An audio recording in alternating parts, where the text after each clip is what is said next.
Am I the antagonist for deliberately disabling my wife's vehicle so she couldn't leave the house? First, throwaway because I have family on my main. My wife and I have two daughters, Anna, 15, and Jamie, 9. For context, Anna is not biologically mine. Her father passed away when she was 3, and I've been in her life since she was 6. It's important to know, my wife and I have always been successful at parenting as a team up until this. Just before the summer, Anna came out as a lesbian. My wife displayed an array of emotions, none of which were positive. Without being two-faced, I tried supporting both of them. But ultimately, my wife immediately decided she was never going to accept it. Things turned significantly worse when we found out that Anna already had a girlfriend. My wife found Anna a counselor, then a psychologist. When they didn't fix her, she moved on to a psychiatrist and tried pushing meds down her throat to unbee her. I actually agreed with seeing a counselor and found one on my own. The three of us attended one session together. My wife refused to return because the counselor was obviously pro-LGBTQ.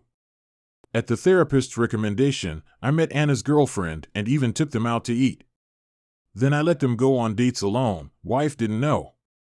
We both dropped things with my wife and let her fester in her own hatred. As if things couldn't get worse, my wife made the decision on her own to send Anna off to a boarding school 4 hours away.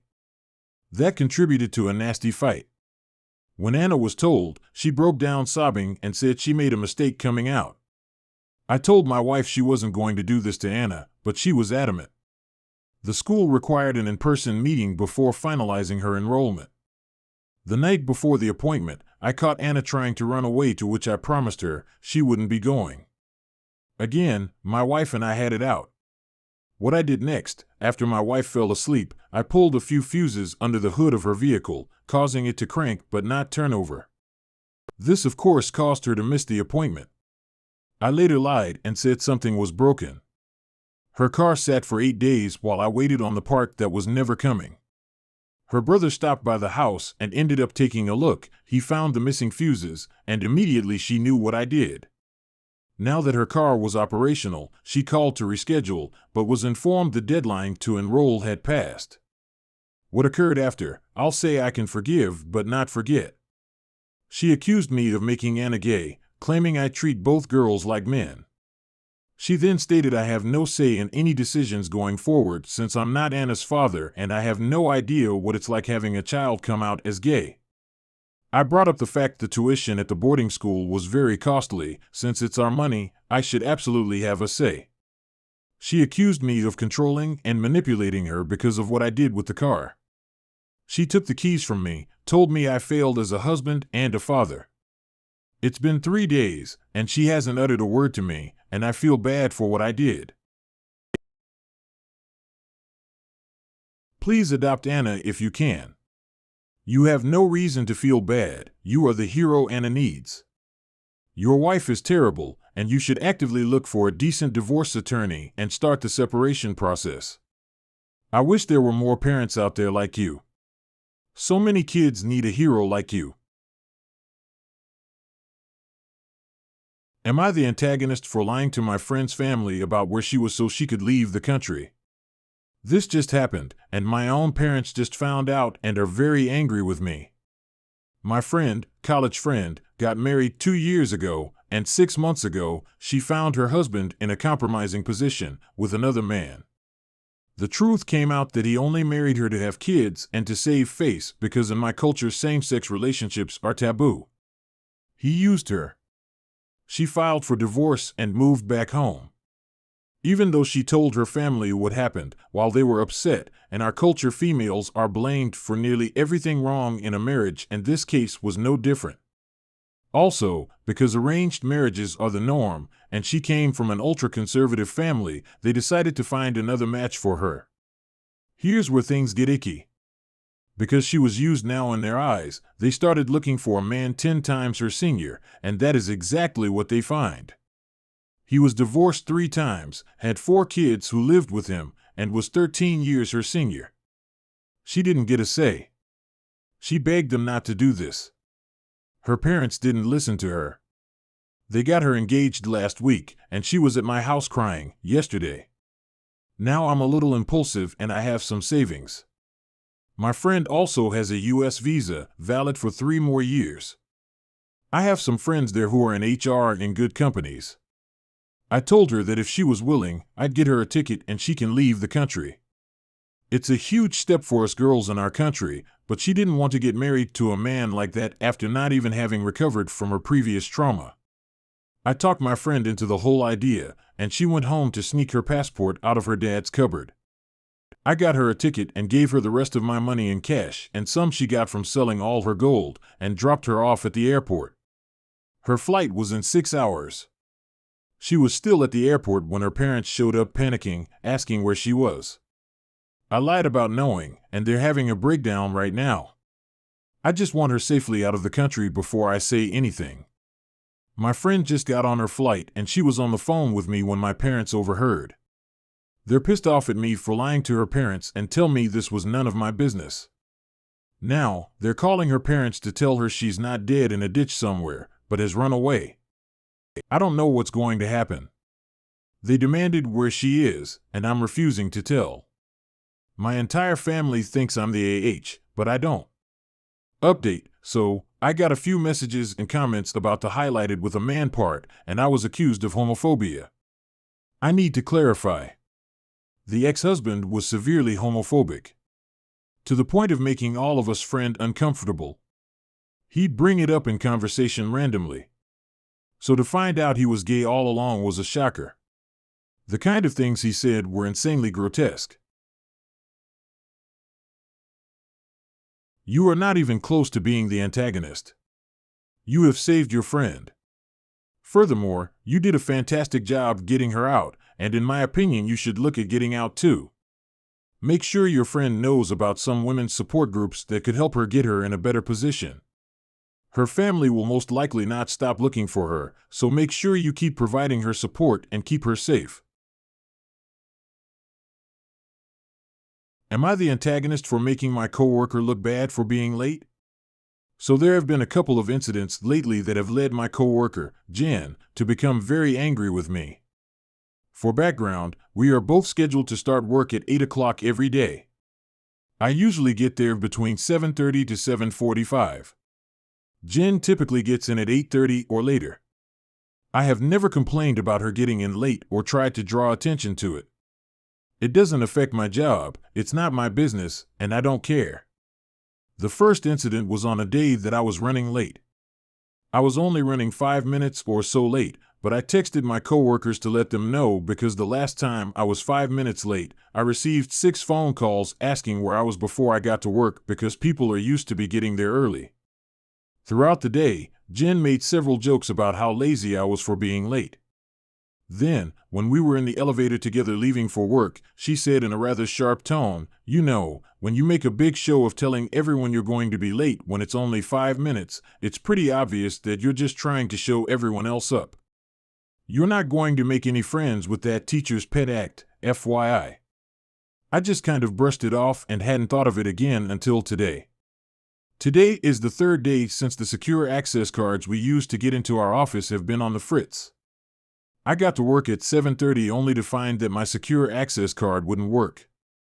One coworker who gets in at 7 o'clock every day was already there, but when I called, his line was busy.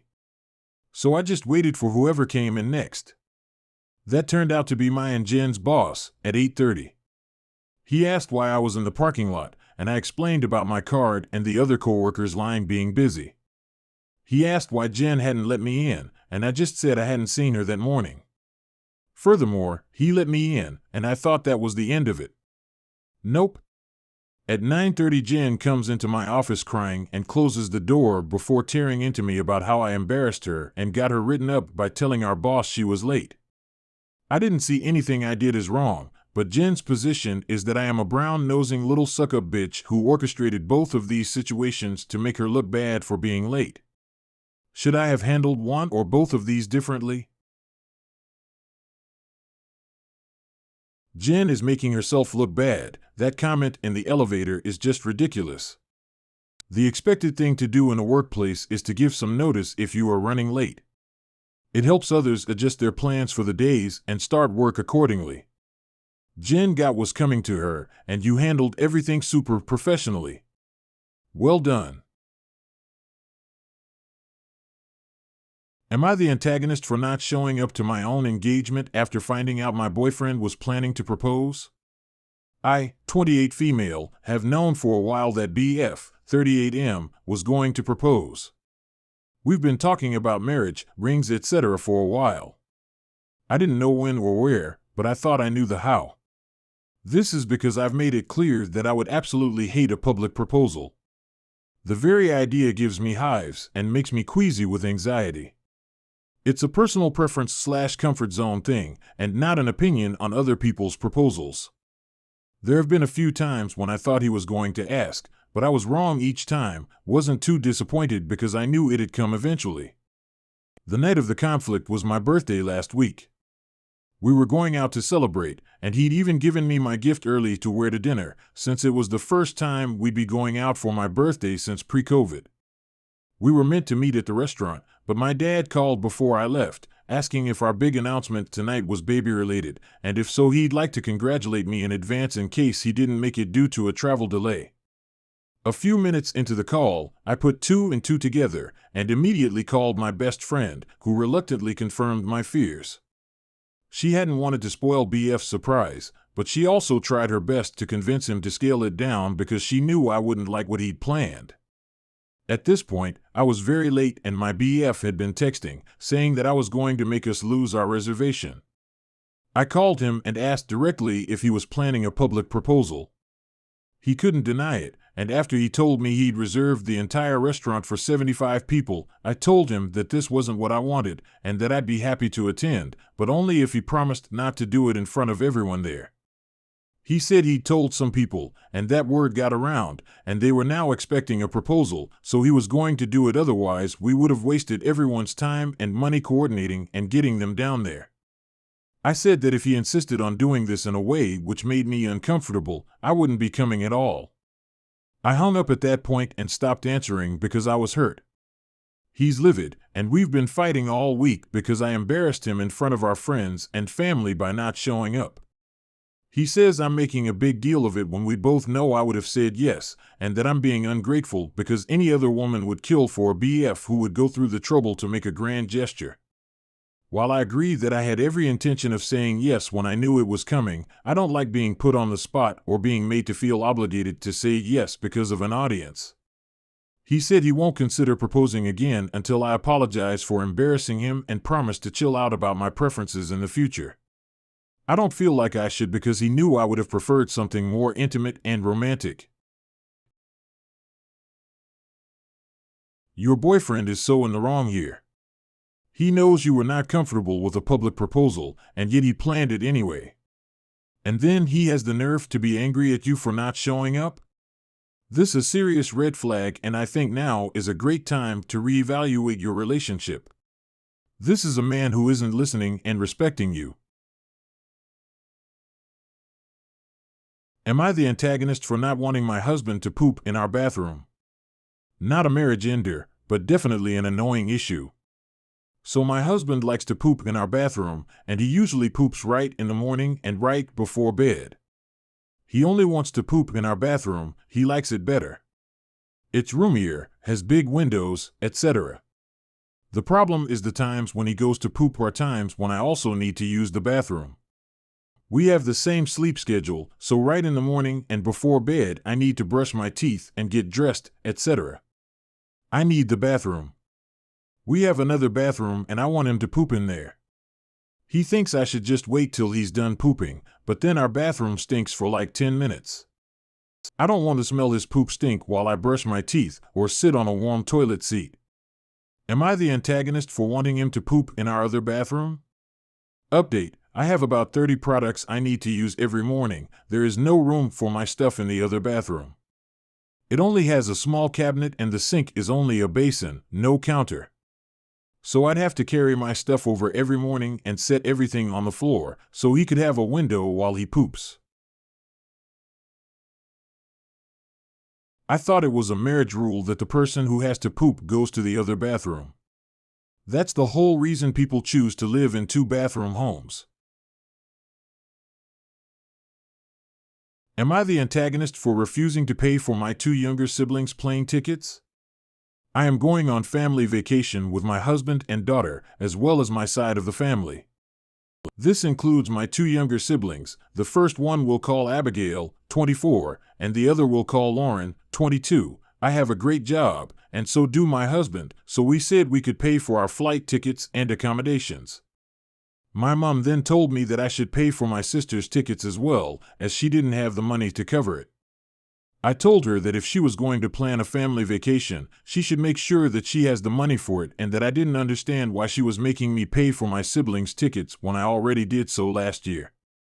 Abigail ends up calling me at 4 a.m., crying, begging for me to cover her ticket. I simply said no. I had already paid for her vacation last year and that she was at the legal age to work, so instead of letting her boyfriend work overtime to earn enough money for food and essentials, she should put herself to use and get a job. I have got nonstop calls from my siblings and parents telling me that it's no big deal and that I should just pay this once. My husband and I disagree. We have a 1-year-old daughter to take care of, and even if we have the money, we shouldn't have to pay for their flights and accommodations. I don't think I'm the asshole, but I'm not sure. Your parents and sibling keep calling, saying it's not a big deal. If it's not such a big deal, then surely they should be able to pay for it. One of your sisters even chooses to not work. They need to learn luxuries in life cost money and work, and are not a given.